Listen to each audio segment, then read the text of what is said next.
Good afternoon, everyone.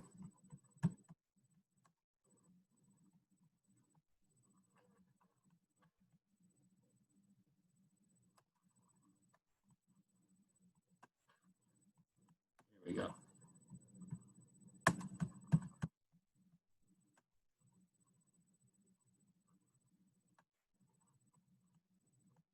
All right. Name of my presentation is Breaking Media Frames, a Theory of Critical News Literacy for the Social Studies. Now, news literacy is a subgenre of media literacy. So it's concerned with the interpretation of messages, the creation and production, dissemination of media, but with a particular focus on news content. So the sources for my theory here come from a few different theoretical domains. Cultural studies, I'm going to appropriate their idea of ideology and their emphasis on power structures and how the dissemination of messages come through. Media ecology, McLuhan's idea of media, the medium is the message, meaning that the medium form itself is an important factor in the sense we make of media, the kind of media we get, so on and so forth. And frame theory from Irving Goffman is going to be important as well. The two main theories will be the cultural studies and media ecology, where frame theory is basically an offshoot of the larger media ecology theory. One point of distinction between these that I want to mention up front, cultural studies tends to look at media as a byproduct of culture, where media ecology looks at media more as a driver of culture. And so that's the perspective I'm going to take. And that's going to become important as we move forward here, that I'm going to look at media as a driver of culture and not simply a byproduct of it. So the key purposes of media literacy, jump right into it here. The purpose of news media is profit. And I think this is one of the key things to understand to create a framework in news literacy.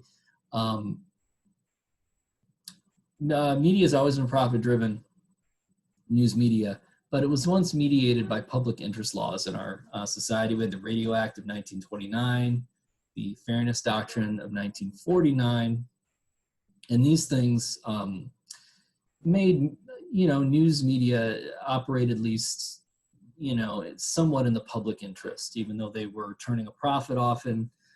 They also had to think, the producers had to think about the public good and what they were doing, or possibly face public consequences. Most of these laws were abandoned in 1987. And so with that time, you immediately saw the emergence of things like talk radio, right-wing talk radio, and media companies also began to consolidate as the FCC and other regulatory bodies started to kind of look the other way on consolidation of large companies into large conglomerates. And so we saw 22 companies, media companies in 1988, form up into 5 by 2020. So we now have just 5 companies that are control over 90% of all of the things we see and hear with regards to media. News divisions now compete in that environment. News divisions now compete with entertainment divisions for profit. And so what that does is that creates a greater focus on sensationalism, being first instead of being right. There's a paradigm shift to an entertainment focus in the media that we see today. The neoliberal ideology provides the rationale for these changes, and it also sets conditions for the contemporary propaganda model that filters media coverage.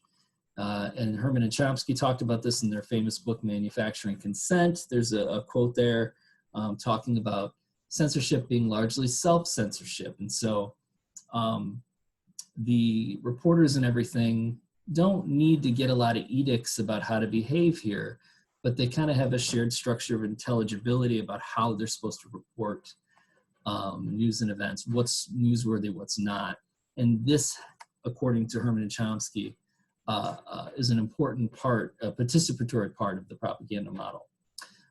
This relates to the idea of audience theory just basically the general idea of agency. So in this case, audience theory says that audience may interpret text in ways that don't align with ideological intentions of producers. So this is sometimes brought up as a counter to the propaganda model and saying that, well, audiences are active meaning makers. They're not passive dupes, and so they're able to make sense of things and see through things. And that's often true, but that's only part of the picture, and it's only part of the problem that the current media environment presents. And so framing theory helps us get into some of why that isn't a very good retort to the concerns with the propaganda model, even though it is true as audience theory, I think is accurate as far as it goes. So the media form influences content and the framing of the content and how the frames will be presented and understood. And this is coming from media ecology. The bias of the media technologies themselves, the design features, make it so there's a certain orientation or vector to the particular media that's being used. And so this reconciles agency here with the understanding that there's a transactional relationship between people and their media technologies. So social dynamics influence how media technologies are designed, how they're implemented, how they're used, which in turn influences society in an ongoing process. And so, we call it transactional in the sense that it's this kind of this ongoing thing. There's agency involved at all times by people, but at the same time, the forms themselves are facilitating changes in the culture that have to be understood as part of a critical news literacy framework.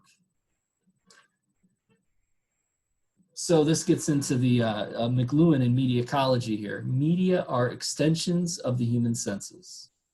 This was McLuhan's kind of perceptual-based theory of media. Yet those extensions also create amputations, is the way he put it. His example is reading. The way he put it is reading altered consciousness by modifying our sense perceptions. So it extended the visual sense. We use our eyes and we tend to sit still and focus as we read. And through this active process that we do as readers, it modifies our sense perceptions and modifies our understanding of the world. He argues that the separation between the knower and the known and the notion of objectivity were cultivated by the sense of reading, the actual process of reading. Electronic media began to erode this starting in the mid-19th century. The telegraph was the first electronic media device that's worth mentioning here. This is where we first see the separation of movement of messages from physical objects. So you can send messages at light speed. Physical objects still have to be transported at normal speeds. And so you start to get this emphasis on this fragmented, discontinuous, decontextualized news from afar. So previous to this, news tended to be more local, more contextually grounded in the lived experiences of the people that were, for example, reading newspapers. All of a sudden, you're getting more news from afar because it's cheaper and easier and faster. There are advantages to this, but there are also a lot of disadvantages that have to be understood. There's the radio, which we're going to skip for sake of time. But so television intensifies this decontextualized information focus. The perceptual experience of television. So television is based on iconic symbols, right? So they closely resemble what they represent. So when you watch TV, it feels like you're there. The way Hart puts it is that there's a phenomenology of closeness to it. So it feels like you're actually experiencing the event. The problem is that the experience is framed by all these unseen forces, producers, cameramen, etc. It also tends to overwhelm the senses and provoke an emotional response. So it is more of a response of being there as opposed to that kind of analytical reading response. And so this has implications for how we understand content. And this has impacted politics, and I think this is hard to deny at this point. We do know the personal qualities of political candidates are more important to TV viewers than newspaper readers. There's a chicken or the egg thing there we could talk about, but some of the more famous examples of this stuff is like the Kennedy-Nixon debates, where, you know, more people that listened to the one debate there thought Nixon won, more people that watched TV thought Kennedy won. We could also think about the Reagan election. Reagan was not a very eloquent or fluent thinker, but he became known as the great communicator because he knew how to deliver a soundbite, being a lifelong actor. And so the important thing to understand here is that on television, it was the presentation, the style of the candidates that was heightened by TV. The way Postman puts it is, right, new media, give power to some and take away power from others. And so in this case, the television gives power to those that are good at presentation and style. So the way I'm going to put it here is the framing effect is enhanced, greatly enhanced, when receiving news from screens, as they foster a pseudo-involvement that heightens gut reactions as opposed to analytical reflection. And that's an important thing to understand for our students. If they're going to be news literate, they need to understand that the form in which they get the news is going to greatly impact their understanding of it and the way they feel about it. New media continues the experience of television with more overt participation, of course, more control and whatnot, the ability to talk back. It remediates both print and screen, but it's biased toward the telegraphic discourse of TV. We'll give some examples of that on the next page. It responds to societal atomization while simultaneously heightening it. So people turn to social media because they're lonely, but then by doing that, they're not turning to people in their physical proximity. And so it's kind of this iterative cycle where people seem to be getting more and more atomized. It reconceptualizes groups and communities through individual interests. So we see a greater and greater focus on the individual, again, away from more community-oriented things. So there's greater control for individuals, but this actually appears to heighten polarization. And so that's part of what we're dealing with today in the heightened polarized environment. That greater control seems to be a participating factor in that. With new media, we're also seeing a cultural shift in the complexity of ideas. This is what I call, there's at least a partial colonization of the screen over the word. Newspapers are reducing their story length and complexity. We now see online, you see the one sentence paragraph. It kind of looks like a series of tweets, but it's a news story. It doesn't have the traditional inverted paragraph form. Social media has the epistemology of a TV ad in the sense that, you know, there's this kind of participatory self-branding involved.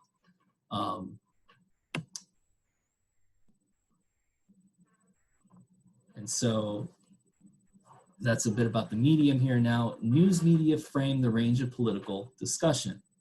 And this goes back to the original manufacturing consent. Limits aren't set, according to Herman and Chomsky, through top-down edicts, but through hegemonic political ideas shared through a common structure of intelligibility among producers, reporters, and editors.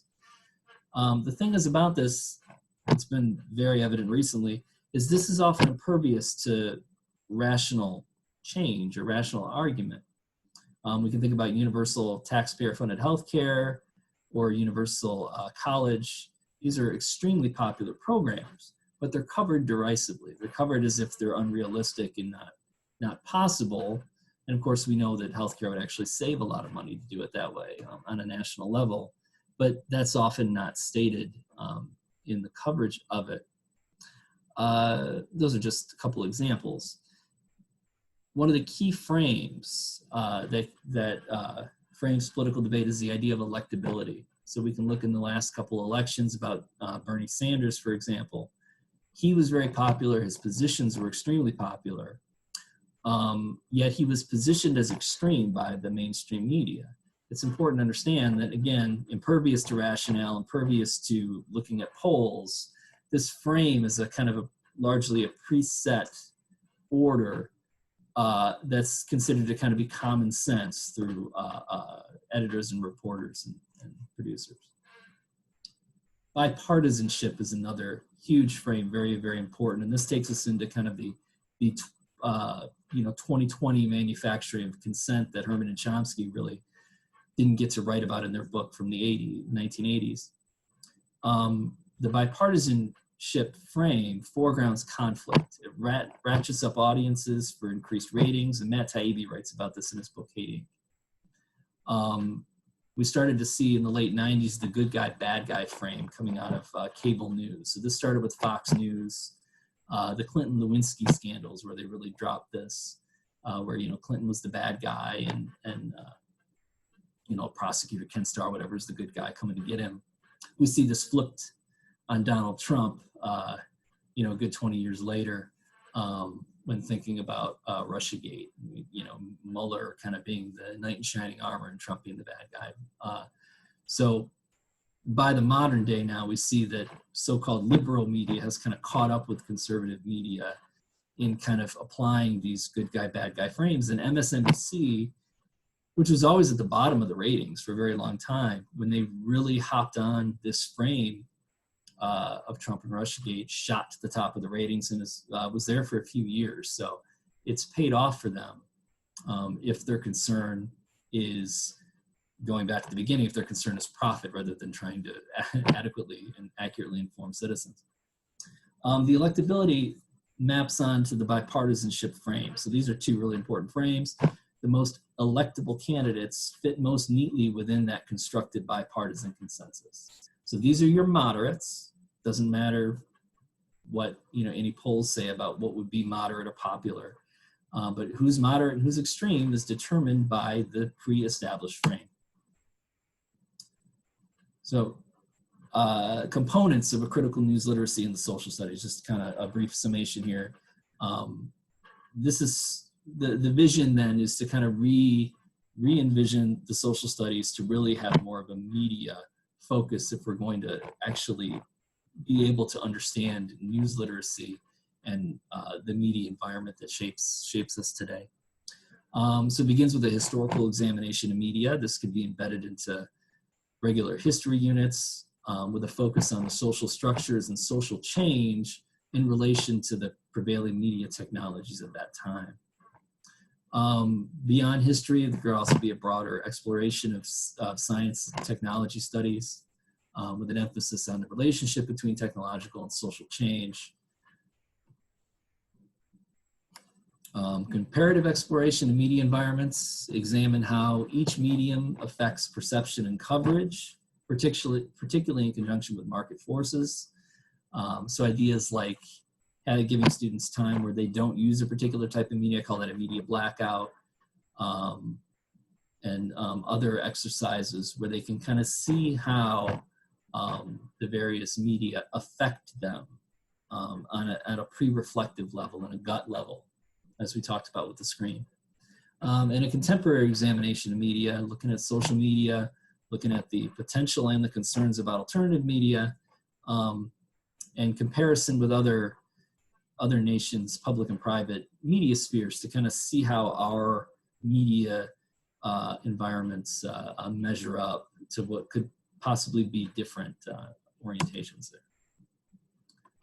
So that's all. Thank you.